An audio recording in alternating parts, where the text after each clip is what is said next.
Editing Kim here. Just warning you that this content that you're about to watch was previously recorded.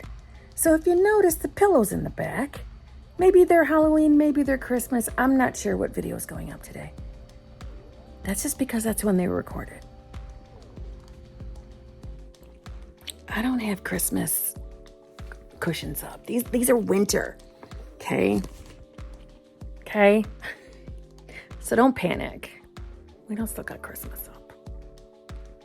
Onwards to the video. Editing Kim here. Just want to give you a warning. This video was recorded at different times. So the beginning of the video will look different. And then an editing Kim is going to pop in, which will be me, this editing Kim, to complete the video. I realized I recorded the first half and never finished the video. Why that happened, I don't have an answer. So, onwards to the video. Remember what I said about the pillows. Hello, my fellow flawless, limitless, sexy, sassy, saucy HBICs. How are you on this lovely morning, afternoon, or evening? How are you all? I hope you are all doing fabulous and choosing to be the versions of yourself that have your manifestations. I hope that's what you're doing. Let me jump right in. If you need help figuring out what's going on between you and your manifestation, please feel free to email me at manifestingwithkimberly@gmail.com.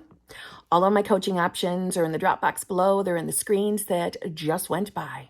I have 2 channel memberships. I go live with my channel members every single week, twice a week. We go live together on Tuesdays under the exclusive lives group. We go live at 9:30 p.m.-ish Eastern Standard Time. That is a Zhuzh only group. That is the group to discuss success stories and tips and tricks. We then also have the Friday hot seat / group coaching, which we go live together at 9 a.m. Eastern Standard Time. That's the group to come in and ask me all about your circumstances. Yeah, you get yourself in that hot seat and you can ask me anything you want. If you join that group, you have access to both groups. I have TikTok, I have Instagram, I have Clapper. And if you love just hanging out with me, or, maybe you're someone around the same, I don't know, interests that maybe I have. Maybe you feel, you just click with me. Yeah. And I can see why, because I am amazing. You can come over and join me if you would like to my other channel called Kimberly's Other Life. The link to that is in the Dropbox below. All the information to chill with me through coaching or any other way is in that Dropbox below. And in my opinion, I make manifestation easy. I make it simple to understand because it is. Sometimes we just overcomplicate shit in this community, and that's not necessary. Just not necessary. So if you yourself have dabbled in reading Neville Goddard or any of the other amazing peeps, authors, gurus, what are the other mystics, and you find them hard to understand, I totally relate because I did too. As I have arisen in consciousness, it's become easier and easier to understand. And I like to break that down for you. I call it Kimming it down. We're going to do some of that today, okay? So if you're interested in figuring out what the knowing feeling is, what the Sabbath place state is, what is being in Sabbath? What is that knowing? What does it feel like? What does it mean? You're going to want to hang out and watch this video. So I'm going to get to work. Okay, I know I get asked this question all the time. Kim, is this the knowing state? Is this what you mean by knowing? Is this what the Sabbath is? Kim, what Sabbath? And I remember hearing somebody, and this is before I had a channel, I heard someone refer to the Sabbath, but they didn't say it was from Neville Goddard. They just referred to it as, it's like being in Sabbath. And I'm like, what in the Sam is Sabbath? And I instantly started thinking, has that got to do with something I learned in religion class? I was raised Catholic. I'm clearly not Catholic anymore. Has it got something to do with something I learned? Why? I remember Sabbath. I remember that word, the Sabbath. Does Sabbath mean I can't eat something? Does that mean I got to stop eating something? Is that what it means, Sabbath? No. Not at all. So buckle up. Let me read you something really quick. To start you off, because I'm going to be starting in the midst of a chapter here.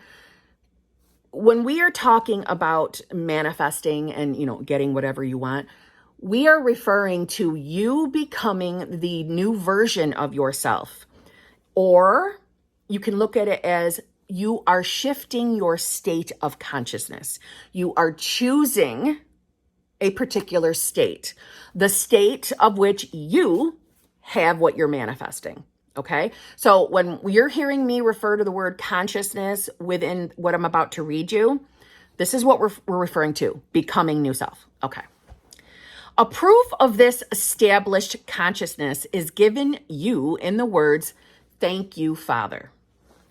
When you come into the joy of thanksgiving so that you actually feel grateful for having received that which is not yet apparent to the senses, you have definitely become one in consciousness with the thing for which you gave thanks. God, your awareness, is not mocked. You are ever receiving that which you are aware of being, and no man gives thanks for something which he has not received. Thank you, Father, is not, as it is used by many today, as a sort of magical formula. You need never utter aloud the words, "Thank you, Father."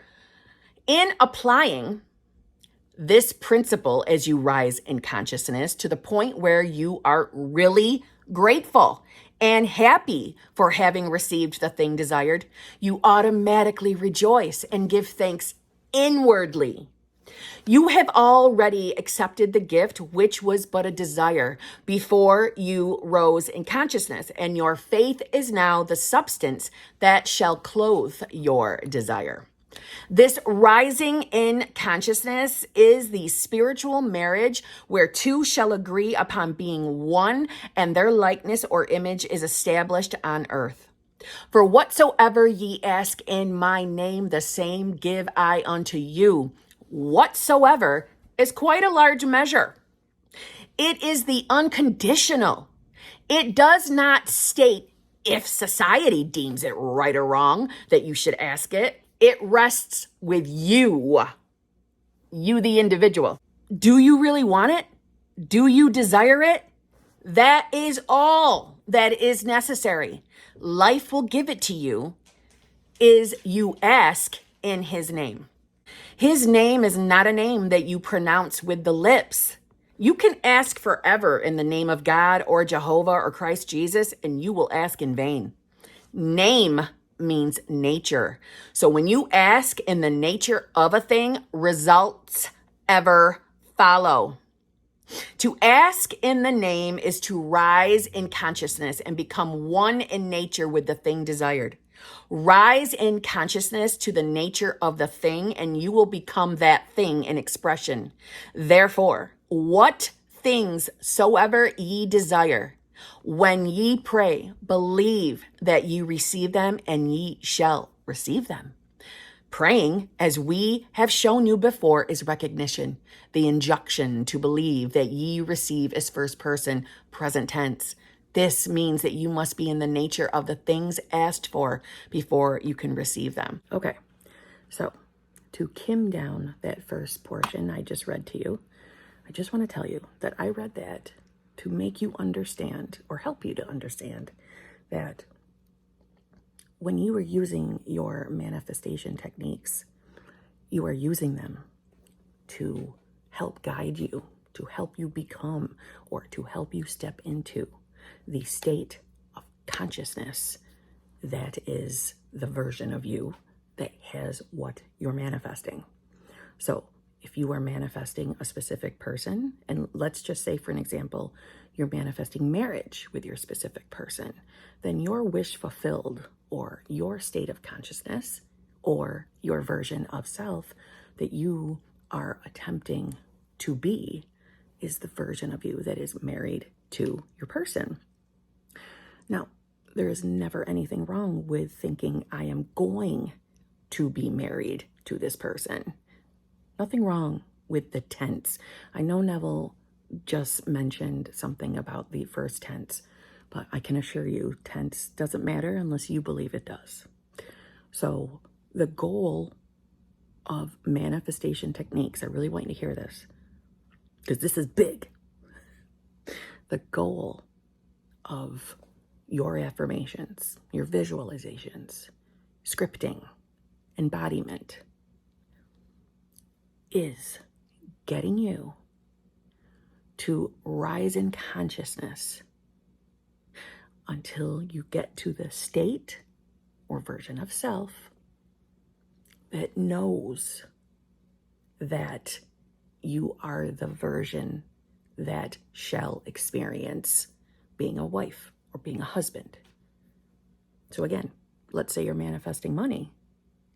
Your techniques are guiding you to step into the state of consciousness of you having the money, whatever the money is. If you're doing a dollar amount, which you can do a specific dollar amount, you can do a specific dollar amount per month, whatever you want to do, whatever feels good to you, you are becoming the you that believes or knows that you will have that experience or are already having the experience. Again, the tense does not matter. Okay, I'm going to read you something else now. And yes, all of what I just read is going to tie into the Sabbath. 6 days shall work be done, but on the 7th day there shall be to you an holy day, a Sabbath of rest to the Lord. These 6 days are not 24-hour periods of time. They symbolize the psychological moment. A definite subjective state is fixed. These 6 days of work are subjective experiences and consequently cannot be measured by sidereal time. For the real work of fixing a definite psychological state is done in consciousness. The time spent in consciously defining yourself as that which you desire to be is the measure of these 6 days. A change of consciousness is the work done in these 6 creative days, a psychological adjustment, which is measured not by sidereal time, but by actual subjective accomplishment, just as a life in retrospect is measured not by years, but by the content of those years. So too is this psychological interval measured not by the time spent in making the adjustment, but by the accomplishment of that interval. There is always an interval between the fixed impression or subjective state and the outward expression of that state. The interval is called the Sabbath.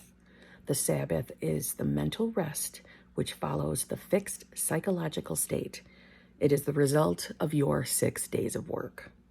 The Sabbath was made for man. This mental rest, which follows a successful conscious impregnation, is the period of mental pregnancy, a period which is made for the purpose of incubating the manifestation. It was made for the manifestation. The manifestation was not made for it. Automatically, you keep the Sabbath a day of rest, a period of mental rest, if you succeed in accomplishing your 6 days of work. There can be no Sabbath, no 7th day, no period of mental rest until the 6 days are over, until the psychological adjustment is accomplished and the mental impression is fully made. Man is warned that if he fails to keep the Sabbath, if he fails to enter into the rest of God, he will also fail to receive the promise. He will fail to realize his desires. The reason for this is simple and obvious. There can be no mental rest until a conscious impression is made. If man fails to fully impress upon himself the fact that he now has that which heretofore he desired to possess, he will continue to desire it, and therefore he will not be mentally at rest or satisfied. If, on the other hand, he succeeds in making this conscious adjustment so that upon emerging from the period of silence or his subjective 6 days of work, he knows by his feeling that he has the thing desired, then he automatically enters the Sabbath or the period of mental rest. Pregnancy follows impregnation. Man does not continue desiring that which he has already acquired. The Sabbath can be kept as a day of rest only after man succeeds in becoming conscious of being that which before entering the silence he desired to be. The Sabbath is the result of the 6 days of work. The man who knows the true meaning of these 6 work days realizes that the observance of one day of the week as a day of physical quietness is not keeping the Sabbath. The peace and the quiet of the Sabbath can be experienced only when man has succeeded in becoming conscious of being that which he desires to be. If he fails to make this conscious impression, he has missed the mark. He has sinned.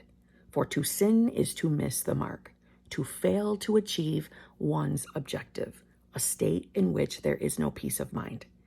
If I had not come and spoken unto them, they had not had sin.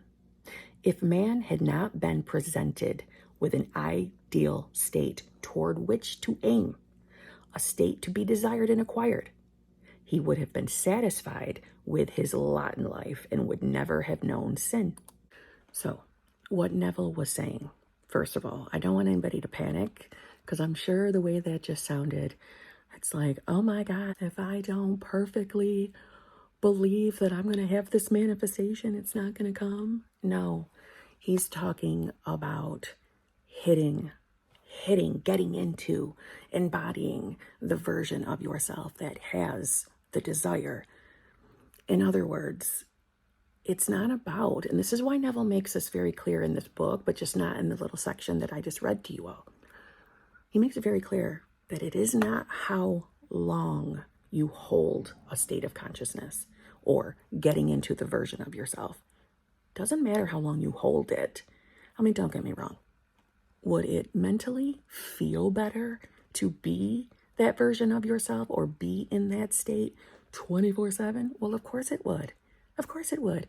You would be aware of being the you that's going to get what you want. Of course that mentally feels better. But this is why he spells it out. It's not about how long. It's about how often you return, right? It's about how often you return to the state. So what the Sabbath is knowing it is done, knowing your manifestation is yours. It is about you being able to think in your mind, what would it feel like? What would it be like to have the wish fulfilled? Could you get into your imagination and even possibly see that you being the you that has it? So for example, if you're manifesting money, it's you being able to, at minimum, a few times, being able to imagine yourself having the $1 million or having your $1,000 a day. I think that's what Sammy Ingram used to say. I make $1,000 a day. Could you think about, could you entertain that thought? Could you look in your imagination and see yourself as living that life?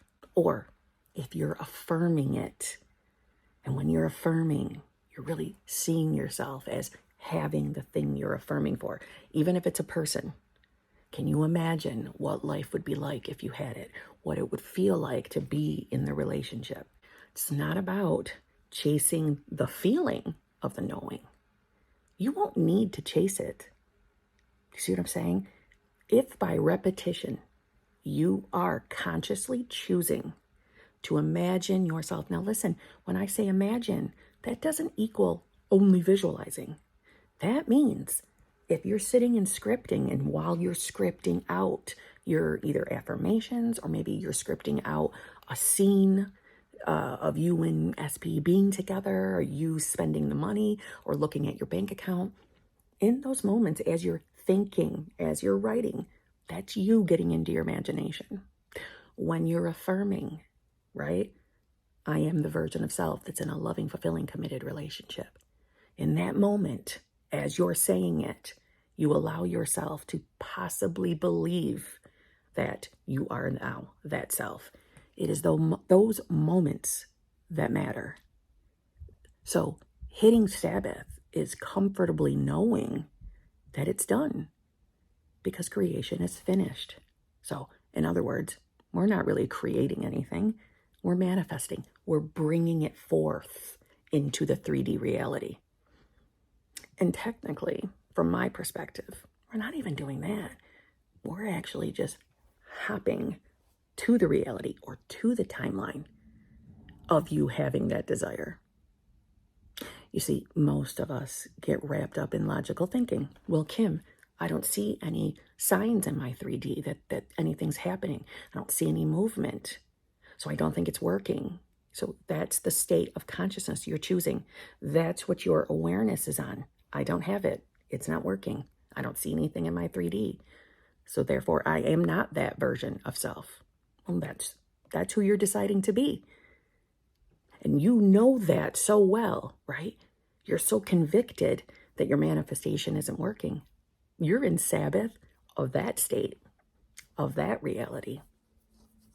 So again, this is never about perfection. I can comfortably tell you, all of the desires that I have manifested, I had doubts. I had days where I wasn't believing anything was happening, or that I was not going to get the manifestation, or I was clearly in the awareness of, I don't have it. Of course I had moments like that. Those are normal. Normal by the definition of, yeah, you're human. You're going to have human logical thoughts. It's going to happen. It's okay. Doesn't mean you're not going to get your manifestation. But that's why we use techniques to get the feeling of knowing or believing or trusting that you shall have that which you desire, because there's already a version of you that has the desire. So you tapping into it, you doing your techniques and allowing yourself to see yourself as having the desire, that is enough. So keep returning to it. Don't overthink the Sabbath. Don't overthink, oh my God, do I actually know? Do I know? Am I in the knowing that I'm going to have this? Don't start doing that, okay? However, I get asked a lot, or I get asked the questions of, Kim, I just have this overwhelming contentment. Like I'm not worried about the manifestation at all. I actually just, I can feel like I know it's going to happen. I'm not worried about it.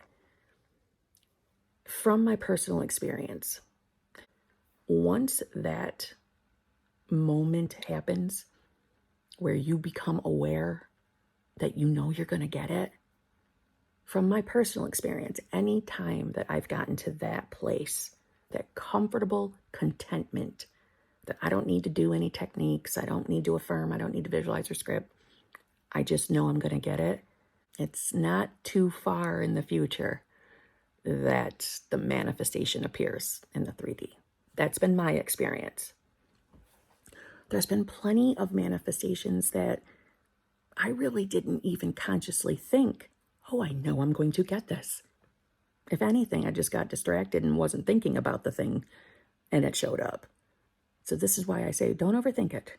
Don't try to chase feelings. Don't try to chase them. The repetition of you doing your techniques, so long as you are aware that it's not the techniques that are manifesting, it's you that's manifesting. But the more you do them on repetition, the more you allow yourself to feel, to see, to imagine that you are the you that shall have the manifestation, the sooner you're going to get to that comfortable knowing feeling. And again, from my experience, once you hit that knowing, it's not very far off that either it fully manifests in your face in the reality or mega movement happens. But I think it's so important for everyone to know. Everybody who makes videos on manifestation has their own personal experience of what they experienced on their own journey. And not everybody is having the same experience. Hence, why you shouldn't compare yourself to anyone else. It's why I try not to share time frames, how long it took this or how long it took that.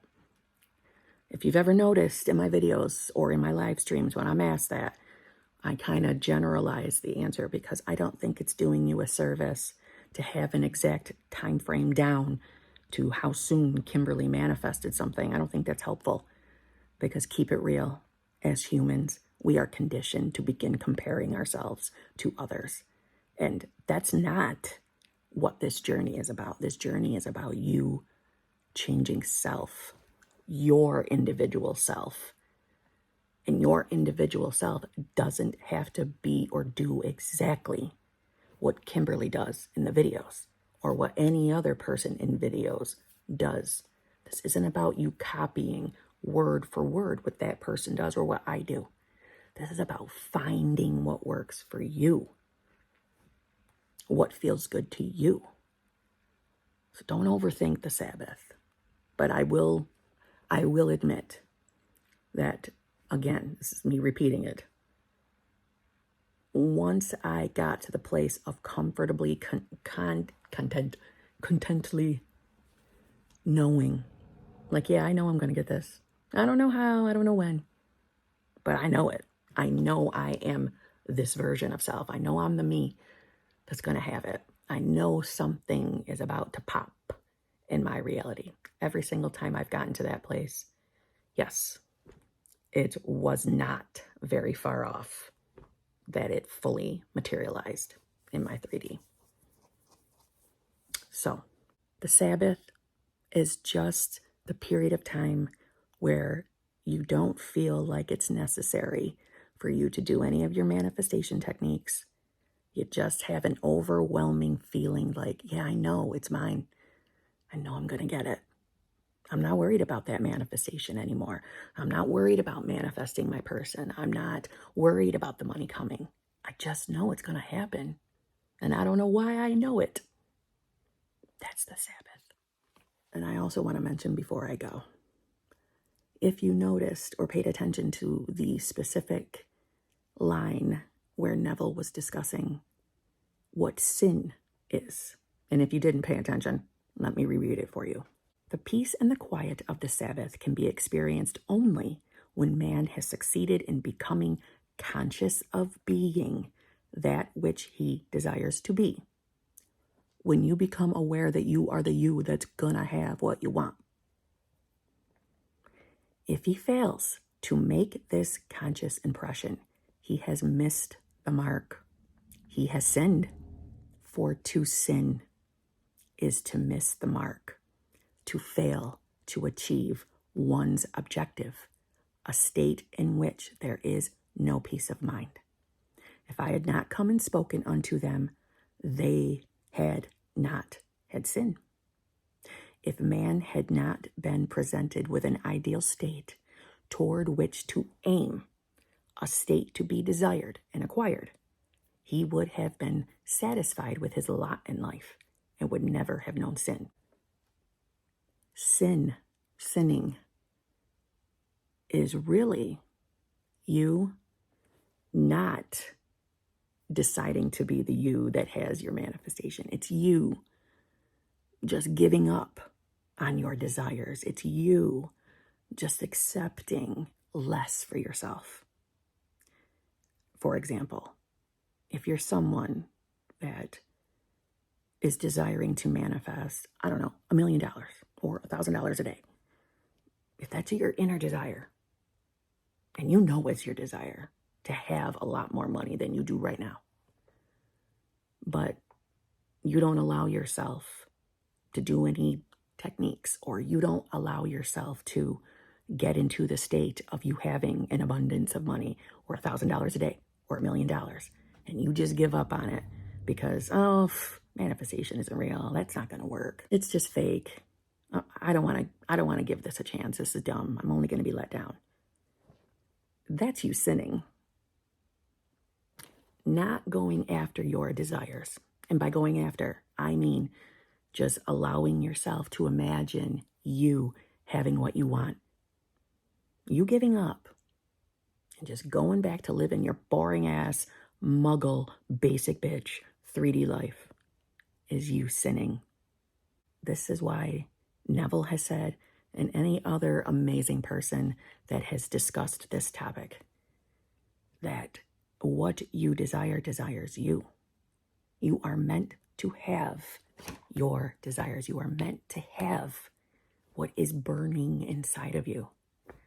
When you're manifesting a relationship, when you know that you love that specific person, you love them, and you want that fulfilling relationship with them, but you give up on it because you don't think you're ever going to get it. You think it's too good to be true. So you go and get into a relationship with someone that you know damn well you don't want to be with, because that's easier than allowing yourself to become a new self, and you're secretly not fulfilled, not happy. That's sin. This is why I say, don't ever give up. Keep returning to your decision to be the self that has the desire. However, I just want to say a side note. I know sometimes when we're on this journey, I've seen it before, that someone's manifesting an SP, we'll call them SP number 1. So this person's been manifesting SP1, and as they begin to rise in consciousness, their self-concept starts changing, that they realize, oh, I don't even think I want SP1 anymore. I'm not that excited to be with that person. I've met a BBL person, someone that has just shown up in my life, and I kind of think I'm into that person a hell of a lot more than I was with SP1. I want to be with that person. That's not sinning. That's not you failing failing to miss the mark. That's not what that is. Because your desire changed. So you're going after your desire by switching to SP2. That's okay. That doesn't count as giving up. It's giving up when you know you still desire that other person. That's sinning. Doesn't that judge you to know that the thing that you are desiring, you are wanting, is really meant for you to experience? Doesn't that feel good? Then stop giving up, stop denying yourself it, and start deciding to be that you now. Even if you don't believe it, even if you think it's too good to be true, go after it anyway. Choose it anyway. Tell yourself right now while you're watching this video, I am the version of self that believes, that trusts, that knows that I'm gonna have that relationship. It's mine. I'm gonna be with that specific person. I don't know how, I don't know when, but I am the version of self that shall have it. You claim that shit because it's meant for you. So on that note, I hope you enjoyed my pajamas. I'll see you tomorrow.